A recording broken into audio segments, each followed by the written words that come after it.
আসসালামু আলাইকুম রহমতুল্লাহ বারাকাতুহু।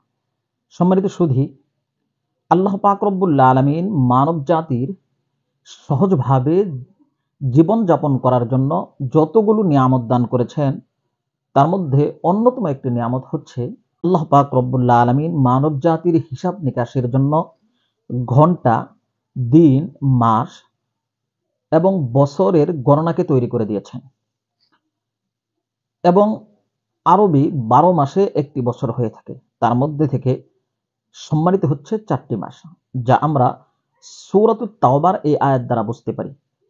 আল্লাহ তাআলা বলেন, ইন্না ইদ্দাতাশ শুহুরি ইনদাল্লাহি 12 শাহরান ফি কিতাবিল্লাহি ইয়াওমা খালাকাস সামাওয়াতি ওয়াল আরদা মিনহা আরবাআতুন হুরুম।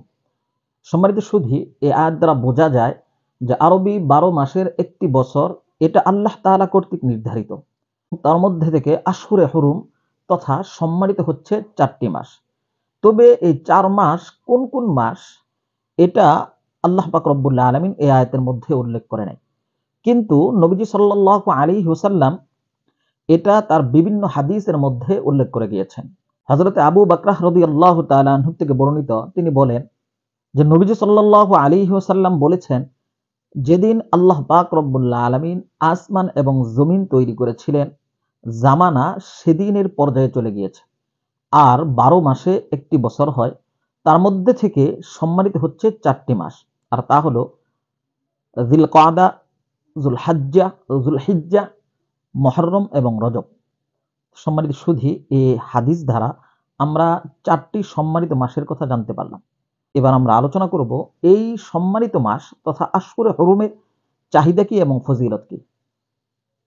একাধিক হাদিসের দ্বারা বোঝা যায় এটা যে এই 4 মাসের ফজিলত হচ্ছে যে এই 4 মাসে ইবাদত করলে ইবাদতের সওয়াবকে অনেক গুণে বাড়িয়ে দেওয়া হয়, তেমনি ভাবে পাপ করলে তার শাস্তিকেও অনেক গুণে বাড়িয়ে দেওয়া হয়।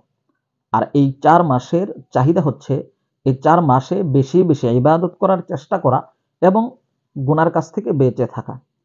ইমাম আবু বকর জাসসাস রহমতুল্লাহি আলাইহি আহকামুল কোরআনের মধ্যে লিখছেন, উল্লেখ করেছেন, যে ব্যক্তি এই 4 মাসে গুনার কাছ থেকে বেঁচে থাকবার আপ্রাণ চেষ্টা করবে, আল্লাহ পাক রব্বুল আলামিন বাকি মাসগুলোতে তাকে গুনাহ থেকে বেঁচে থাকার তৌফিক দান করবে। আর যে ব্যক্তি এই 4 মাসে বেশি বেশি ইবাদত করবে, আল্লাহ পাক রব্বুল আলামিন বাকি মাসগুলোতেও বেশি বেশি ইবাদত করার তৌফিক দান করবে। তো সম্মানিত সুধী, এই 4 মাসের করণীয় হচ্ছে এবং ফজিলত হচ্ছে এটা। এই 4 মাসের মধ্যে অন্যতম একটি মাস হচ্ছে রজব মাস।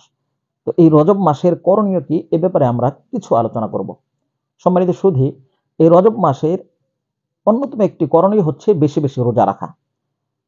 হাদিস শরীফের মধ্যে এসেছে, মুসলিম শরীফের হাদিস, ইবনে আব্বাস রাদিয়াল্লাহু তাআলা আনহু থেকে বর্ণিত, তিনি বলেন যে নবীজি সাল্লাল্লাহু আলাইহি ওয়াসাল্লাম এই মাসে এত পরিমাণে রোজা রাখতেন, আমরা মনে করতাম হয়তো তিনি আর রোজা ছাড়বেন না।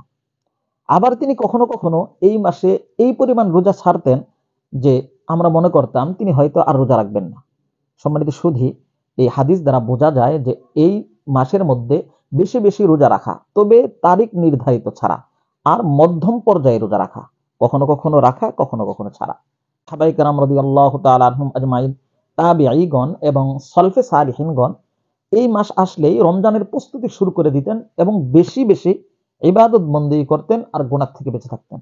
তো আল্লাহ পাক রব্বুল আলামিন এই সমস্ত কাজ থেকে আমাদের হেফাজত করুন, আমিন।